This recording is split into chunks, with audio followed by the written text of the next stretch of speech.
Is there at this very moment a global secret brotherhood plotting to control the world? Or even worse, is the shocking plan already in motion? Have devastating weapons already been positioned around the world to cause catastrophic results? Can it be stopped?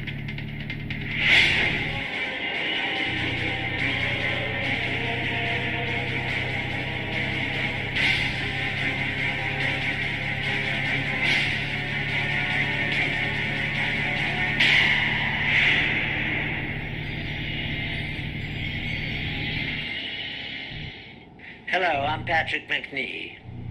The Illuminati is said to be a global secret society that has been operating for centuries. A hidden brotherhood that includes some of the world's most influential people, people of all races and religions that hold top positions in government, churches, business, education, science, medicine, military, financial, and charitable institutions. A secret fraternity whose sole purpose is to take over control of the entire world's resources, finances, and its people. If such a powerful secret society does exist, it represents the ultimate threat to the free world. In fact, it means that right now there is actually no free world at all. Some say it's preposterous, but now for the first time ever we have obtained proof that not only such a global secret organization does exist, but it has infiltrated two of the most powerful intelligence agencies in the world. What's more, weapons of mass destruction have been hidden in the USA and other countries for future use. How could this happen? To get at the truth, we must first explore the dark reaches of the world's secret societies, whose history, rituals, and very existence are shrouded in mystery. Secret societies have existed for thousands of years. They all have one thing in common: unique knowledge, which they swear by oath to keep secret. For armed with this knowledge, limited to themselves, they believe they can control others. One of the earliest secret societies still exists today, the Masons. It is believed that its origins date back to ancient Egypt, when only a select guild of stoneworkers possessed special mathematical knowledge necessary for building the pyramids. Throughout history, Masons kept their methods to themselves so that only they could build the great structures throughout time that still stand today. First, the pyramids, and on to the great castles and cathedrals of Europe. But secret societies were not limited to tradesmen. The word assassin has its roots in a secret brotherhood of Shiite Muslim warriors that controlled northern Syria during the time of the early Crusades in the 11th century. Their speciality, they had perfected the art of killing. The sect was founded by Hassani Sabar, called the Old Man of the Mountain, who ruled from a remote stronghold. Hassan indoctrinated his devotees with the promise that if they fought and died for Allah, they would live forever in paradise, full of heavenly and earthly pleasures. He used the gruesome power of torture and murder to give his teachings special impact and assure complete discipline and devotion. Hassan gave hashish to his fanatical disciples to induce a feeling of invincibility before sending them on suicide missions. Hence the name assassin was derived from the word hashashin, or hashish user. By 1100, the assassins were said to number over 70,000 fanatically devoted members. About the same time in history, another secret brotherhood was created, the Templars. The Prieuré de Sion, Priory of Zion, was a chivalrous fraternity created in medieval France with the purpose of preserving the Merovingian bloodline and returning them to the throne of France. Their official headquarters was the Abbey of Notre-Dame du Mont de Sion in Jerusalem. In 1117, Baldwin I, King of Jerusalem, found himself greatly indebted to the priory for their services in helping him attain the throne. In return, the king negotiated the constitution of the Knights Templar as the military and administrative arm of the Priory of Zion. The Knights Templar had been created 10 years before for the purpose of safeguarding pilgrims on the road to the Holy Land. During their time in the Middle East, the Templars had contact with the Muslims, including the Assassins.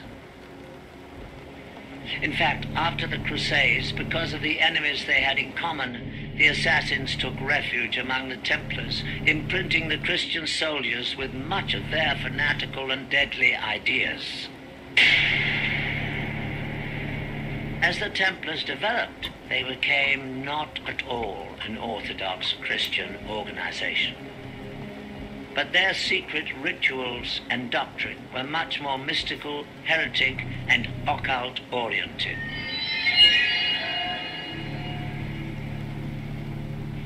As the power of the Templars grew, the Brotherhood developed into a church within the church, handling their own banking, revoking excommunications issued by bishops, and they answered only to the Pope. Everything about the Knights Templar has at least an element of mystery about it. Right from its beginnings, it was founded just after the First Crusade, which had reopened the way between Europe and the Holy Land. And in about 1118, 9 French knights, all of whom were connected with the court of the Count of Champagne, went over to the Holy Land with this mission, they said, to protect the roads and the pilgrimage routes, to make them safe for pilgrims who would now be able to visit the holy places. Now, once they arrived in the Holy Land, there's actually no evidence they actually did anything for 9 years or so. And right from the beginning, there's something that doesn't quite connect. And there's other evidence that this mission of protecting the pilgrimage routes was actually just a cover story. They actually went there for another reason. For some reason, these 9 knights thought that there was something to be found there. There's certainly evidence that they excavated beneath the Temple Mount. Archaeologists have actually found Templar artifacts from those excavations. As it turns out, the Templars spent very little time on the roads at all.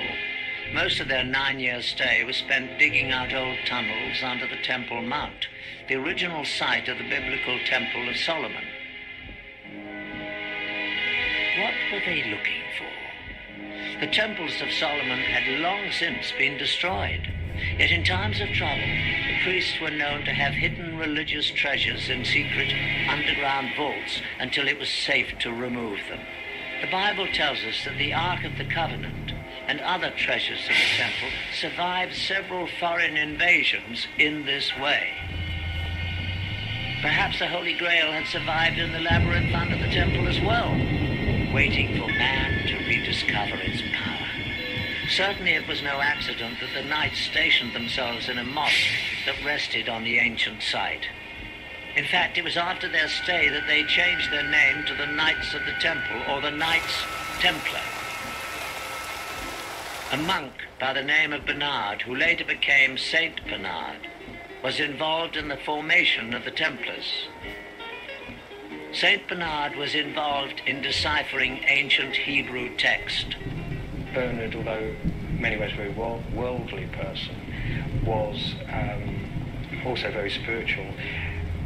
In ways that are quite odd for his time, he was very much into the feminine side of religion, very much into the Black Madonna cults of particularly of the south of France, which are very kind of mysterious, almost pagan.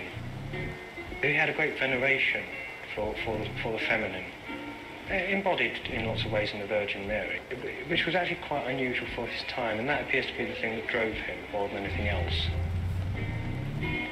St. Bernard was a very learned man again for his time, yes, he studied Hebrew texts, studied other texts as well. It could well be something that he found in there that gave these people the idea that there's something worth having in Jerusalem. It's speculative, but it's a good speculation. It seems a very logical thing. You have people studying these old documents who suddenly want to get their people to some of these old places mentioned in these documents. They're looking for something. Personally, I honestly don't know what it was they found, except that people considered it important. Nobody knows for sure. Whatever it was, nobody knows where it went. And it's a real mystery. But, as far as there's no shortage of theories, any of which could be correct. Documents, Ark of the Covenant, Holy Grail, whatever that is, but they certainly had their secret.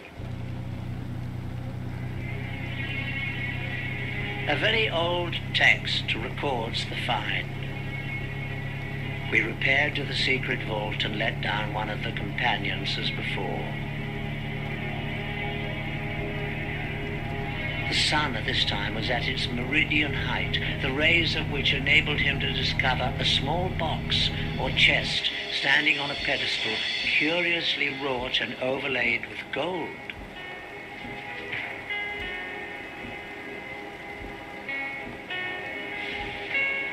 He gave the signal of ascending, and it was immediately drawn out.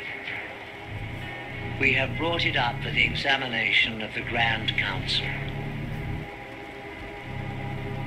Just what was in this small box that got the Templars so excited? Clearly, a group of Christian knights, bound by the vow of poverty, were not interested in anything of material value. More likely, it was an object of great religious significance.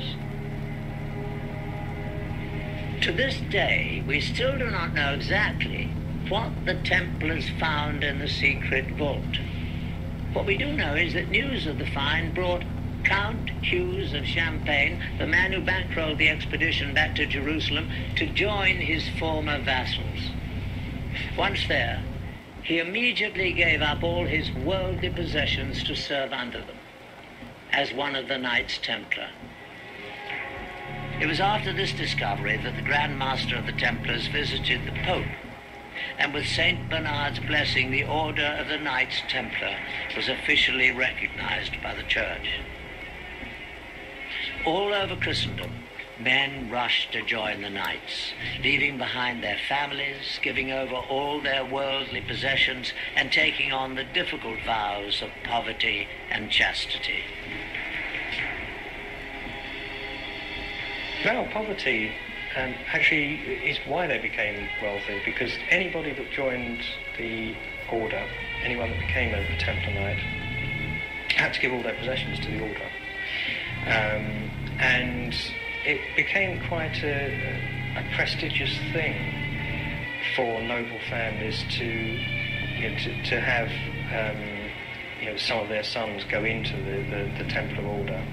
And of course, any money and property they had would go into the coffers. Also, when the Pope endorsed the order, gave it his blessing, and said, this is a good thing, anyone that wanted to impress the Pope donated land and money to this new order. And actually, on a colossal scale, none of the individual knights were allowed to own anything.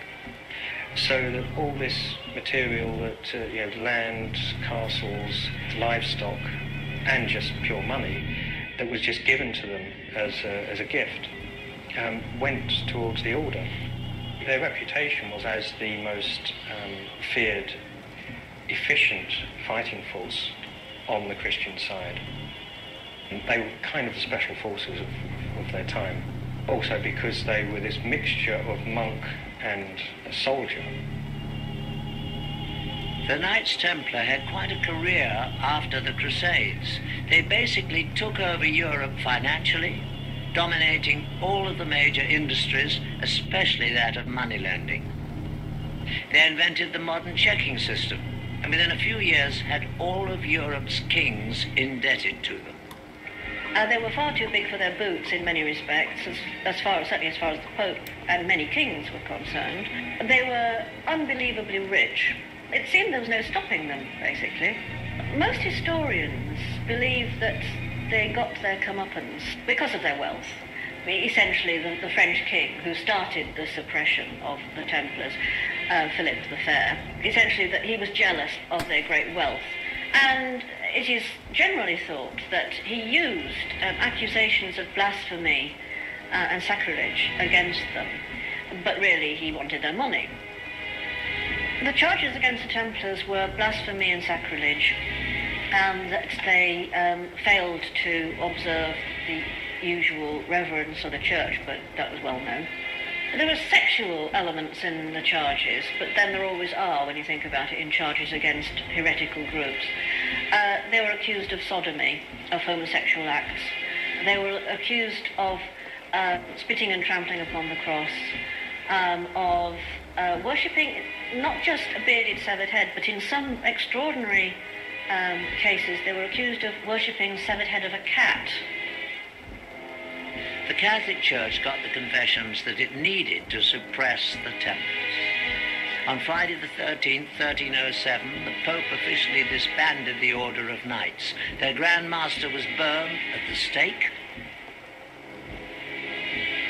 By the middle of the 1300s, the Knights of Templar seemed to have completely disappeared and their treasury confiscated. But could the richest and most powerful brotherhood on earth and all their wealth be rounded up and seized almost overnight? No. The highly trained and organized Templars only went quickly underground, taking most of their wealth with them. They evolved into an enormously powerful and well-financed secret society. Indeed, as history unfolded, the facts show that Templars never went anywhere except out of the public view. But with one added dimension: an extreme hatred for the Catholic Church. At the same time, the Priory of Zion assumed that they would meet a similar fate from the Church. They too seemed to disappear, but again, only from the public eye. Over more than 400 years, from the 14th through the late 18th centuries, the Masons, Assassins, the Priory of Zion, and the Templars existed as relatively isolated secret societies with a limited reach until, on May the 1st, 1776, in Bavaria, the human race saw what might be its darkest day. Adam Weishaupt, a Jesuit-trained professor of canon law, well-versed in the occult, formed a new secret organization that would unite all the secret societies for an unthinkable purpose: to gain complete control over the world and its resources and to achieve total domination of its people. Weishaupt euphemistically described it as a new world order.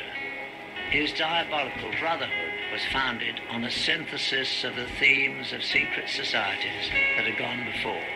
He skillfully combined Masonic secret rituals and knowledge, the Assassins' Islamic mysticism, killing arts, and use of hashish, the Priory of Zion's influential membership, and the Templars' wealth, power, military science, and vendetta against the Catholic Church. To that, he added his own knowledge of the occult. It was not an accident that he chose May the 1st, a very important date on the satanic calendar, for the founding of his society. The group was called the Illuminati. The public translation was intellectually inspired. But Weishaupt himself said in private that the word was derived from Lucifer and meant holders of the light. The official seal of the Brotherhood was a mystical, unfinished pyramid and an eye above it with rays of light emanating in all directions. The eye represented the all-seeing, all-knowing nature of the illuminated Brotherhood reigning above the world. To his followers, the founder listed the 5 top secret primary means that would be used to accomplish his dark goal of total world domination. 1. monetary and sex bribery would be used to gain control of men already in high places in the various levels of all governments and other fields of endeavor. 2. The Illuminati who were on the faculty of colleges and universities were to cultivate the best students for the cause. 3. Influential people and specially trained students under the control of the Brotherhood would be placed behind the scenes of all government, religious and financial institutions and used as agents. 4.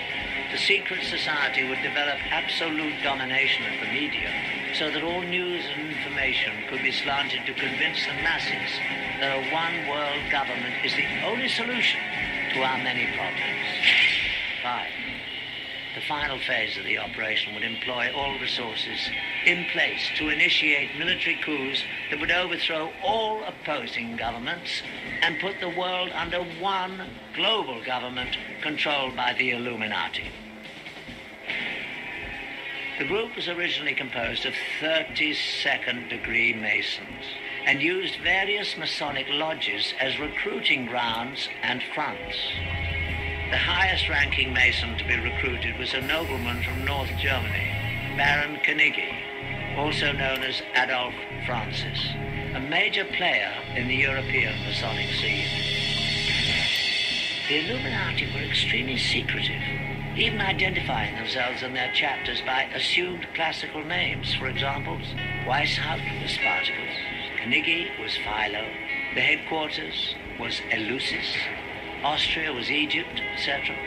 Dates were given in a sort of cryptography. Under Carnegie's guidance, the ranks of the Illuminati grew to over 3,000. But so much rapid success also brought opposition. The Jesuits especially had fought the Illuminati from the first, and eventually all priests became its active enemies. The Catholic Church went on the offensive against the secret brotherhood. In fact, priests raised so much opposition that the governor of Bavaria declared the Illuminati to be an outlaw conspiracy by edict in 1784. Many Illuminati were imprisoned, and some, including Weishaupt, were forced to flee the country. Soon, not only Illuminism, but also Freemasonry was forced out of Bavaria. By the end of the 18th century, the Illuminati seemed to have completely disappeared everywhere. But the Illuminati was not really gone any more than the secret societies that preceded them. They just went underground and added one more item to their list of dark goals: infiltrate and bring down the Catholic religion. When we look around the world today, what do we see of the secret societies? Masonic chapters exist in the open all around the globe as a mainstream organization. The Order of Knights Templar today exists as the top-ranking Masonic organization in the York Rite of Freemasonry. What goes on inside Masonic halls is still relatively secret. Probably known only to their upper echelon members are the dark rituals, goals, and the vendetta against the Catholic Church. The Masons and Templars have very effectively integrated themselves into the world's most respected societies. To a lesser degree, the assassins have appeared publicly periodically throughout history. In the early 1800s, they were visible in India as they came under the direction of the Aga Khan, who they believed possessed divine powers.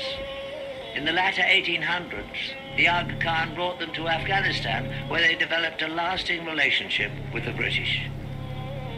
Later, the Aga Khan's descendants further infiltrated Western culture.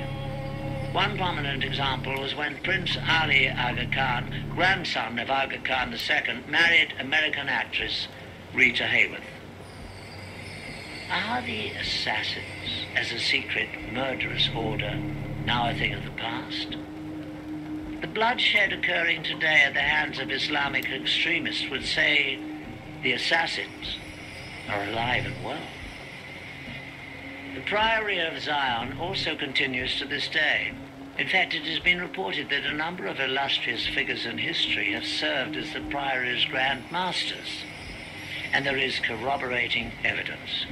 In 1975, a discovery was made in a Parisian library. Parchments were found called the Dossier Le Carré. These documents indeed reveal that some of the secret members were Leonardo da Vinci, Victor Hugo, and Sir Isaac Newton. The Priory has been credited by some with the creation of the European Union. Former President of France, François Mitterrand, was believed to be a member of the Priory and many other powerful people. As for the Merovingian bloodline the scions were pledged to protect, it continues on. Through incestuous intermarriage, most of the royal families of Europe can claim Merovingian descent. And it is said that from these royal families have come all 44 of the United States presidents. These connections around the world through the Priory of Zion provided the Illuminati with the means to influence politics and power around the globe. But what about the most secret society of them all? Adam Weishaupt's Illuminati, the brotherhood that vowed to bring all the other secret societies together to control the world. Is it still actively pursuing its diabolical plan of world domination? Indeed, shocking new facts that we have uncovered reveal that it is stronger than ever today. Studying a top secret society is much like studying the current of a lake. The ripples on the surface give us clues to know what is going on in the darkness below. The Illuminati's grand plan required that it infiltrate the governments of all countries around the world. In our extensive investigation, we focused on just one target, the former Soviet Union, to see how it was manipulated by the Illuminati. An effective way to gain control of a government would be to penetrate its intelligence structures.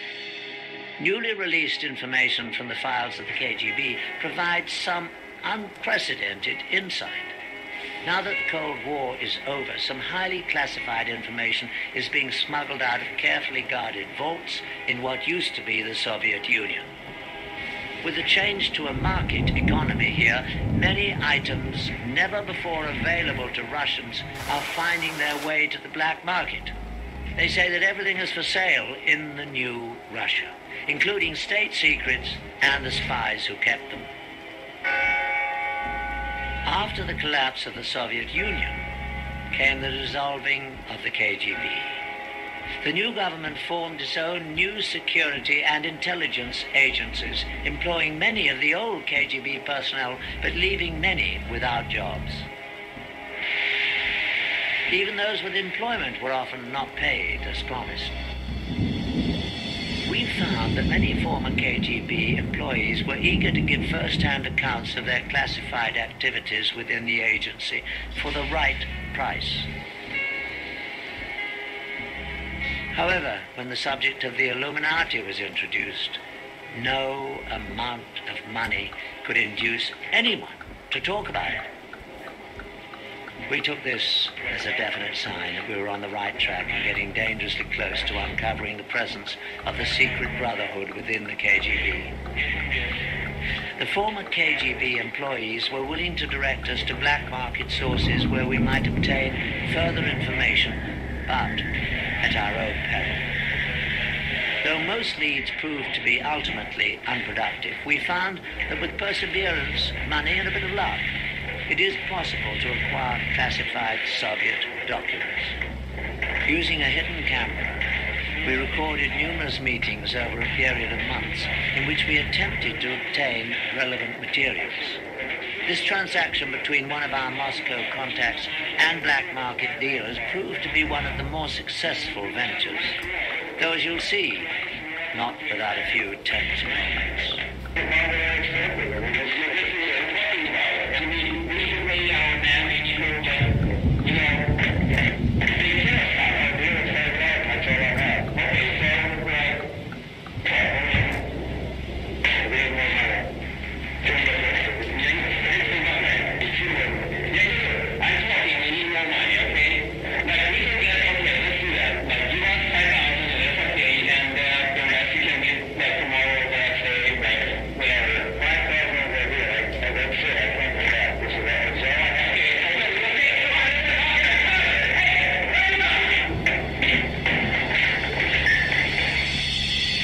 the safe from the black market dealers, within some of these documents we found corroboration for the most valuable piece of information related to us by the ex-KGB agents.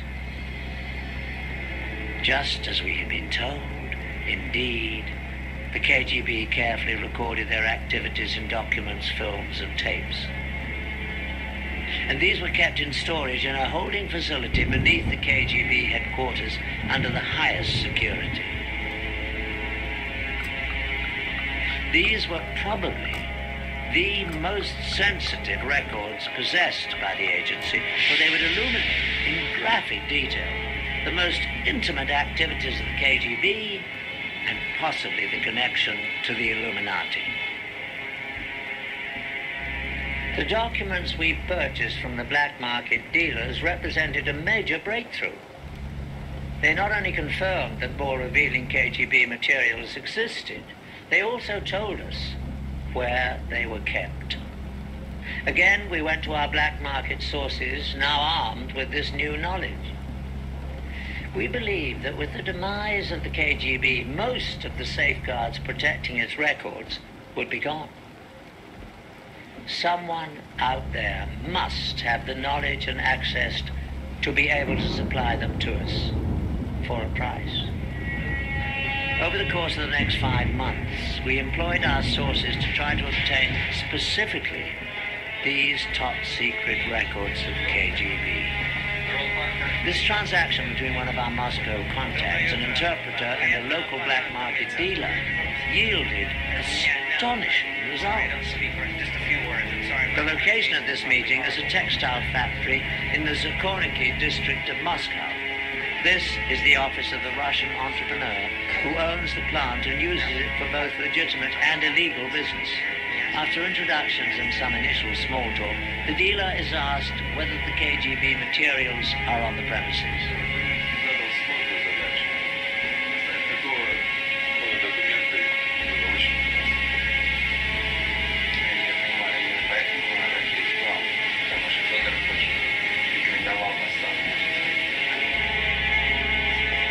From a safe, documents are produced that relate to the films and tapes the dealer has promised to the dealers.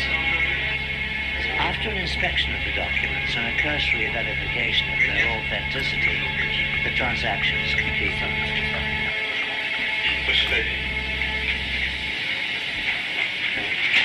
Okay, well, thank you. Спасибо. Пожалуйста. Nice to meet you. Дмитрий Сергеевич, спасибо за вашу работу. Money changes hands, and the tense group is led to another office where the films and tapes are said to be stored.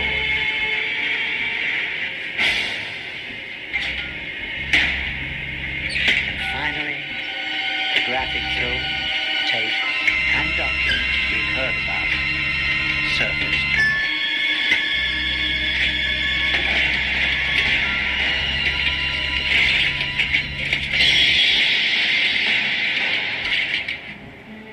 In a startling revelation within the classified documents we obtained, we find proof that the Illuminati infiltrated the Soviet Union and the KGB. These communiques between two high-level KGB agents actually refer to the original illuminated one, Adam Weishaupt, by name. They go on to allude to a connection with two past rulers of Russia, Joseph Stalin and Nikita Khrushchev. Our mission to place agents within the walls of the Vatican is a goal that the founder Weishaupt talked about 200 years ago. It is something that has been attempted through the years by both Stalin and Khrushchev with no success, but I believe we can finally do it this time. What's more, in the lab, our investigators made an alarming discovery. A magnified view reveals that an unnoticeable dot, the period at the end of the final sentence on the page, is actually a seal. It is the unfinished pyramid with an iron triangle above it. The official insignia of the Illuminati, a marking used by the secret society since its creation in 1776. The KGB was determined to infiltrate the Vatican. Why would this, of all places, be of such critical interest to the Russians? The answer is simple. The Russians would have no interest in the Vatican, but the Illuminati would. Not only would it further the vendetta against the Catholics, but it would be important for the greater purpose of gaining control of the world. The Vatican may be the most powerful force on the planet for influencing people. Policies dictated by the Vatican affect 1 billion people spread across the globe on every continent, in comparison to less than 300 million under the direct influence of the US or the former USSR. Reigning at the top of this vast empire of followers is one man, the Pope, whose words and wishes are considered by his followers to have divine inspiration. No other person on earth has such extraordinary power and influence. The Illuminati would have a great interest in exerting whatever influence they could on the Pope and his advisors. The KGB had a staff of agents permanently assigned to Rome, but the Vatican City exists as a very closed world, an officially recognized independent state with its own government. In effect, it is a sovereign state existing within the city of Rome. Surveillance of it from the outside is very incomplete. From more secret KGB documents we have obtained, we learn that in 1972, the Illuminati, using the people they had in the KGB, formulated a bold plan to position one of their people within the walls of the Vatican. Again, the period at the end of the final sentence on the document is actually the miniature pyramid and eye, the official insignia of the Illuminati. At last, the secret brotherhood could begin to control the Catholic Church from the inside. An agent was sent to the Vatican posing as a Ukrainian priest, driven from his country by the communists for anti-communist rhetoric. He was quickly accepted by the pro-American Vatican clergy. After only a few months, he achieved his primary objective, gaining the confidence of the office of Cardinal Vilo, the Secretary of State of Pope Paul VI. In this exclusive KGB film footage we obtained, on the right is the agent posing as a priest. On the left is the chief assistant to Cardinal Vilo. Devo tornare all'ufficio, devo fare cose lì e tutto il resto. Sono molto preoccupato per questo, spero che qualcosa... Ecco che arriva. Buongiorno, come va? The third man is actually another KGB agent, no doubt placed in the organization by the Illuminati. He is also seeking to gain access to the Cardinal.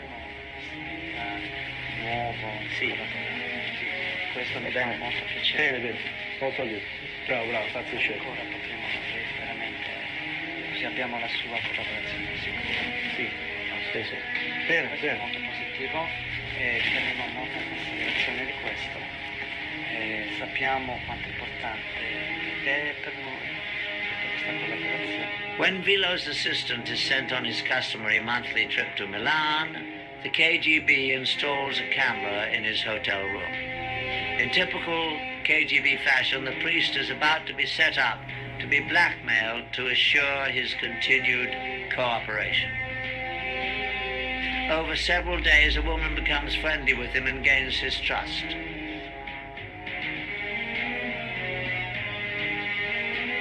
The film shows that the trap was well set.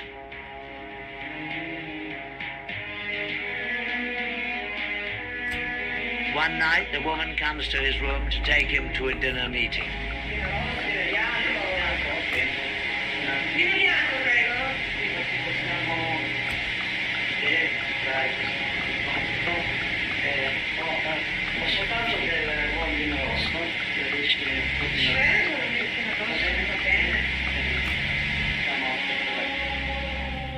While he is briefly away pouring drinks, she takes off her blouse.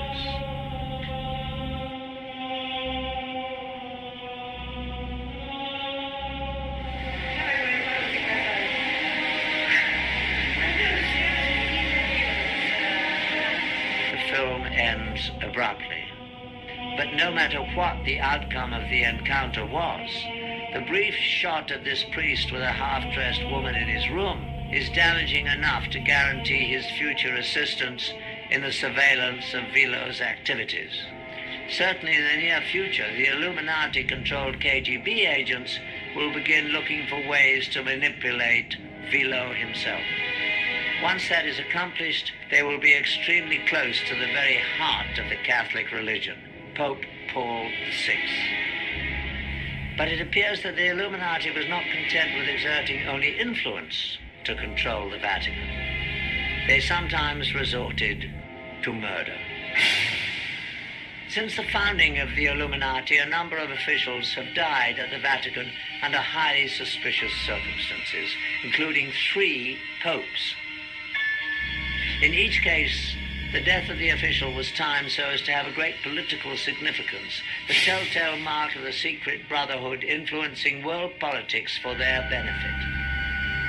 In 1939, Pope Pius XI was poised to release a statement condemning both the Nazis and the fascists, groups doing the kind of evil that the Illuminati would be behind. But before he could make the public statement, he suddenly died. A close assistant, Cardinal Tisserand, was heard to repeat again and again in French, "They have assassinated him. They have assassinated him." His body was quickly embalmed, making an autopsy and proof of cause of death impossible. In 1978, it seemed the secret brotherhood might again be using murder to manipulate the papacy. Paul VI suddenly died. Admittedly, he was frail, but the sudden worsening of his condition seemed all too convenient to many observers. However, this time, the Illuminati architects got a result they probably were not expecting: a pope who would be at odds with them, John Paul I. Almost immediately after he took office, the new pope showed a great deal of independence. It seemed that John Paul had a special distaste for the corruption he had seen was rampant in the Vatican's finances.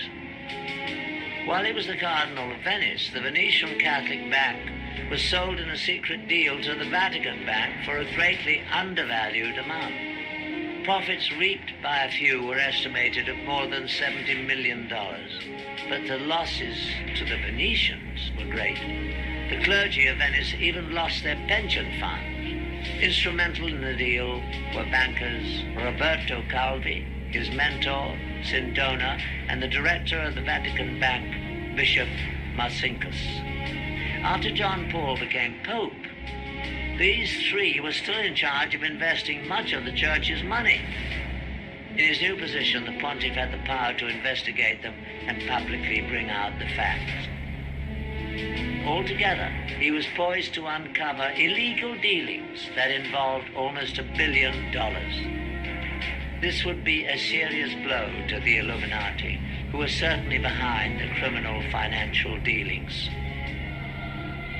The danger to the Pope became shockingly clear one day at a private meeting between John Paul and a Russian Orthodox Archbishop Nicodim. As the meeting began, coffee was poured. Nicodim took the first sip and almost immediately collapsed to the floor and died. His face was very contorted in a horrible and unnatural grimace, as if the death was very painful. The son Pope carefully put down his own cup before he sipped. Certainly it came to his mind that the coffee must have been laced with poison that was meant for him. The official doctor, however, quickly proclaimed that the Archbishop had died from what had become the standard cause for deaths at the Vatican, a massive coronary. All the facts surrounding the mysterious death of the Russian Archbishop Nicodim pointed toward an assassination attempt and a cover-up. The Russian's body was embalmed very quickly after his death, without a prior complete medical examination. After the embalming, it would be impossible to perform an accurate autopsy to determine the cause of death, particularly if it involved poison. Also, the coffee the Archbishop drank was never collected for analysis, and no forensic investigation was ever carried out. Although the proof was gone, to many it was clear that the Pope had narrowly escaped being murdered only 10 days after he was elected. The experience proved so frightening that John Paul called a secret meeting with his top 4 cardinals to discuss the situation. The meeting took place on September the 28th, 1978. Only the 4 cardinals and the Pope were in the room. To this day, it is not known exactly what was said, but afterwards, the Pope was moved to take action. He ended the term of Cardinal Vilo as Secretary of State. This was the same Cardinal Vilo whose assistant had been blackmailed in the KGB films taken in 1972. Over the 6 years, this cardinal must have also been drawn into the Illuminati's web. Removing him meant that the Pope had uncovered at least part of the dark secret. But even John Paul could not avoid his fate at the hands of the Illuminati. That night, the pontiff retired earlier than usual and took with him detailed notes of the secret meeting to deliberate upon. At 5 a.m. the next morning, the Pope's closest attendant, Sister Vincenza, became concerned. His Holiness had never overslept before. She peered inside his door. John Paul appeared to be sitting in bed with a light on as if he were reading. Various papers were around him. But to her horror, his face was frozen in the same agonized contortion she had seen on the face of the dead Russian Nikotin only days before. After only 33 days as Pope, John Paul was dead. After more than 200 years of protecting their secret ways, the Illuminati was very thorough at covering its tracks. Although the Pope had relieved him of his Secretary of State duties just hours before, Cardinal Vilo took charge. As the senior cardinal, he was now, in essence, the temporary Pope. He first locked himself in the papal bedroom and collected prescription medicine from the bed table and most of the papers in the room, including notes of the secret meeting. Also taken were the candies the pontiff often enjoyed while reading, and even the Pope's reading glasses and slippers. All these items were never seen again. Next, Vilo sent Sister Vincenza away to a convent after forbidding her to tell anyone that she had found the pontiff dead and anything about what she saw. And then at 6:10 a.m. he ordered embalmers to be summoned. But the most shocking occurrence of all was that they arrived almost immediately. It was estimated that given the distance the embalmers had to travel, they must have been contacted at 4:45 a.m., 15 minutes before the time that the sister had discovered the Pope. At 7:30 a.m., a public announcement was issued. The cause of death was heart failure. Instead of Sister Vincenza, it was reported that the Pope's secretary, Monsignor Maggi, had found the body, and the time of discovery was changed to 5:30. By the time of the announcement, the embalmers had already done their work, just as in the all too similar death of the Russian Archbishop only 23 days before. Any possibility of 100% accurate autopsy was eliminated. If foul play was involved in the death of John Paul I, the chance to prove it was conclusively gone forever.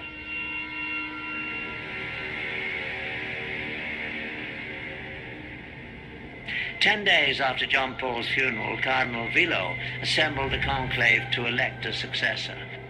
The official electing body includes 111 cardinals.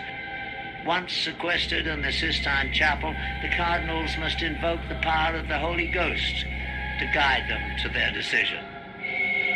But in truth, the principal candidates for Pope are not determined behind the closed doors of the conclave. These decisions are made in the elegant restaurants of Rome, where the most powerful cardinals meet for their dinners and lunches. When the cardinals finally entered the Sistine Chapel for the closed-door session Sunday morning, October the 15th, 1978, It became the scene of a theater of political manipulation on all levels, from promises whispered between cardinals to heated debates, with each ballot tensions elevated. After the 8th ballot, white smoke billowed up from the Vatican, signaling that a new pope had been elected. It also signaled a staggering defeat for the KGB and the Illuminati. The new pontiff was a staunchly anti-communist Pole, John Paul II. But the Illuminati does not accept defeat easily. On May the 13th, 1981, Mehmet Ali Agca, a man wanted in Turkey for murder, stood outside the Vatican Basilica in the crowd waiting for the Pope to ride through. According to Ali Agca's own account, John Paul came out of the Vatican about 5 p.m. in a white Jeep. As the Pope came by, Ali Agca pulled a pistol out and fired 3 times before being wrestled to the ground by the crowd. The pontiff was seriously wounded, but he would recover to continue his papacy. At first, Ali Agca asserted that he had acted on his own, but investigators became convinced that a much larger conspiracy had used the obviously unstable and dangerous man as a tool for assassination. Soon, Ali Agca admitted that the shooting was part of a Bulgarian conspiracy masterminded by the KGB. But of course, both Bulgaria and the Soviet Union denied any involvement. When the jury announced Ali Agca's conviction and life sentence, he seemed shocked that he'd been left to bear the responsibility for the crime alone. Then he began laying out the precise details of the conspiracy to Italian investigators, naming all those involved. On November the 25th, 1982, Serge Ivanov Antonov, an employee of the Bulgarian National Airline, was arrested in Rome and charged with involvement in the assassination attempt. Soon, the list widened to include 3 other Bulgarians and 4 Turks. In July 1983, as Agca was being transported to another facility, the world saw him publicly admit the KGB connection, as he shouted to reporters that the KGB and Bulgarian intelligence services were involved. Later, he explained that he had been trained in Bulgaria and Syria by KGB experts in international terrorism. He also admitted that Antonov was an accomplice along with 2 Bulgarian embassy employees. In 1984, Italian judge Lario Martella was convinced that the KGB and the Bulgarian Secret Service were involved in the assassination attempt on Pope John Paul II. The judge released this finding based on the following facts. Agca used a perfectly forged passport to enable his entrance into Italy, something available only from highly sophisticated sources. He also had enough money to allow him to stay for extended periods in Bulgaria, Switzerland, and several other European countries. There was evidence that he received substantial assistance in his activities in Italy leading up to the assassination attempt. In spring, the trial of 8 men accused of conspiring to kill the Pope convened, and the facts began to emerge. During the trial, several Turkish defendants testified that they aided Agca in his travels from Turkey through Bulgaria to Italy. Another said he'd made payments to Agca from the Bulgarians on trial. One admitted delivering the assassination weapon to Agca in a Milan restaurant. By the 1980s, after 2 centuries of positioning their people in high places, the Illuminati had apparently gained control of the Italian courts. In the end, to the amazement of most observers, the Italian court found that there was insufficient evidence to convict the conspirators. The Agca case not only illustrated that the secret brotherhood had compromised the Italian judicial system, it also showed that the Illuminati had reached the very top of the KGB. In 1990, Viktor Ivanovich Shemov, a KGB major who defected to the U.S., made a shocking admission. Before he escaped from Russia in 1980, he received an order to obtain all the information possible how to get physically close to the Pope. The order was signed by Yuri Andropov himself, at the time the head of the KGB, the same Yuri Andropov who would only a few years later become the head of the Soviet Union. The Illuminati's final step to domination called for military coups around the world to seize power in order to create one global government controlled by them. To accomplish this, they would use the huge surplus of catastrophic weapons stockpiled in the USSR to threaten the entire world. Although the KGB was the most well-known, it was not the only espionage entity run by the former USSR. Another agency just as massive but even more secret than the KGB was the GRU, carrying out military intelligence. And the secret brotherhood went to great lengths to infiltrate it. The proof that they were successful is revealed in these highly classified GRU agency documents that we purchased from a black market document dealer in Russia. In them, an agent is given his orders to work using the cover of a journalist in Washington, D.C. Once again, the Illuminati has left their telltale sign. Peering under high magnification is the pyramid and all-seeing eye. While the KGB collected information on political figures and influenced politics around the globe, the GRU gathered intelligence essential for achieving military objectives. Some of the activities of the GRU were aimed at achieving objectives in various ongoing conflicts, such as Afghanistan. But the major mission of the GRU was to prepare for future wars with other countries, especially the USA. It was this agency that was ready-made to be used to place the deadly weapons for the final phase of Illuminati's dark plan. The GRU operatives were perfectly trained for the operation. In time of Cold War beginning, in the mid, in the end, actually all time of our military service, we were used in military preparation of the former Soviet Union for the future war against America. Beside their military education, GRU operatives underwent 3 years of exhaustive training. They learned to use all the tools and techniques of the spy, and they became experts in explosives. Once fully trained, the GRU agents were moved to assignments in foreign countries. Some were given diplomatic covers and went to work in embassies.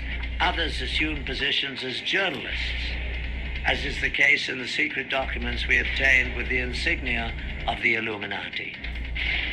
One was Stanislav Lunev, a former GRU colonel, who in 1992, after 20 years with the agency, would become Russia's highest-ranking military officer to defect. In his book and in an exclusive interview with us, Lunev gives a first-hand look into the GRU. Although his face was never shown, he would not even mention the Illuminati, although he never denied their existence or involvement in the GRU. He does, however, reveal some shocking facts. In the United States, I worked in Washington, D.C. operational area under the same cover as a TASS news agency correspondent. It's very good cover because, you know, between journalists and spies, real spies, there are a lot of common because all of them are looking for news and for real information. Once in position in the field, the GRU agents had various tasks. One was to help coordinate terrorist campaigns to destabilize unfriendly governments. GRU officials have now revealed that during the Vietnam War, the agency invested over $1 billion promoting the anti-war campaign in the U.S. This expertise at manipulating governments was a skill that fit exactly with the Illuminati's future plans for overthrowing governments. Another major part of the GRU's agents' work was laying the groundwork for Russian special forces, the Spetsnaz. These elite troops under the GRU would penetrate countries to perform military sabotage when needed. Some would blow up strategic targets, such as power stations, bridges, and communication centers. Others would form assassination squads to kill government leaders and their families. This was an ability of great value to the Illuminati for world domination. In order to bring the Russian special forces into foreign countries when required, the GRU needed to assure themselves that they would have access to cross the borders. For this, they relied on the expertise of the KGB. The agency excelled at gaining entry into unfriendly countries. They needed to be able to consistently position their spies and smuggle out information. Again, the KGB often used sex and blackmail to accomplish its goals. In this hidden camera film, the man on the right is a KGB agent acting as a raven, a male whose job is to seduce someone to commit espionage. This raven is in the process of setting up a Mexican border guard. I'll get it replaced. Okay. More. So it's very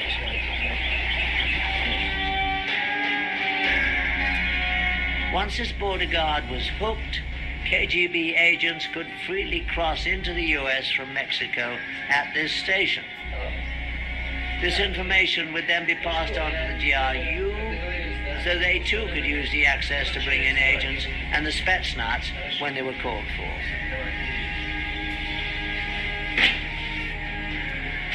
So, will you call me? I call you. You will? Anyway, I'll contact you, you know what I mean? I'll call you. I'll find you, then I'll call you. Are you okay? Yeah, okay. Okay. To execute the plan for global chaos and military coups, the secret brotherhood used the GRU to position sleeper agents and devastating weapons around the world. These weapons would stay hidden in strategic places until the day they would be needed. At that time of the Illuminati's choosing, the agents would come out of hiding and the weapons used. These special operation forces commanders are very highly trained military professionals, and they will come here when real tension will be in place.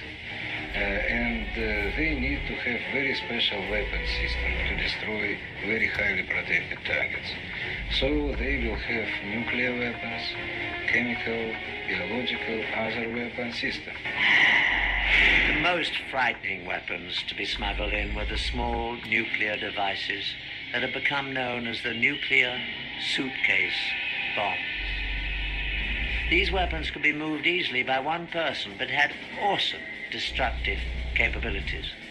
Once they were in the US and other enemy countries, the weapons were hidden in safe places and could be retrieved in time of war. It is estimated that a frightening number of these nuclear devices were positioned in the US and other countries. In all probability, these nuclear devices remain hidden in their secret locations, all ready for use today. Thanks to the newly opened files of the KGB, we've had a shocking look at how the Illuminati has over the years manipulated the world's institutions like the Vatican. And we have seen that devastating weapons have been positioned around the world. We have focused on only Russia's connection to the Illuminati. Since Adam Weishaupt founded the secret organization in 1776, its tentacles have extended into many other nations around the globe. Even the United States shows telltale signs. The most obvious is on the back of the US $1 bill. Prominently displayed are the pyramid and the eye. The Illuminati's insignia put there in 1933 by order of President Franklin D. Roosevelt. Underneath are the Latin words Novus Ordo Seclorum, which translates as New World Order.